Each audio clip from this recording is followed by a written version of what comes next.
नसीब हुई थी। तो वो सारा मंजर मुझे याद आ गया कि ये सारा मैदान भरा हुआ था, मस्जिद निमरा के अंदर खुतबा हुआ और यहाँ पे हमने वकूफ़ अरफा हज का रुकन आज़म हमने अदा किया। और वो जो मंजर है, जो हज का मंजर है, वो एक इतना बड़ा इज्तिमा, रूहानी इज्तिमा होता है जो कायनात में इससे बड़ा इज्तिमा और किसी जगह पे नहीं है। तो वो मुझे मंजर याद है कि हमने ज़ुहर और असर की नमाज अदा की और उसके बाद अल्लाह ने अपना मज़ीद फजल फरमाया, अब्र रहमत का नज़ूल हुआ, बारिश हुई और तमाम हाजी साहबान गर्मी और उस हबस की शिद्दत में थे। तो अल्लाह ताला ने मौसम को बड़ा मुतदिल फरमाया और यहाँ से फिर हम आगे चले।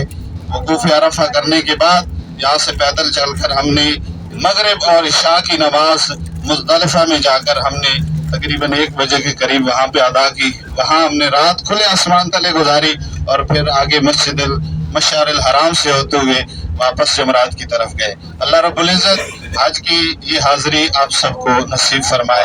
आमीन बिजाह नबी।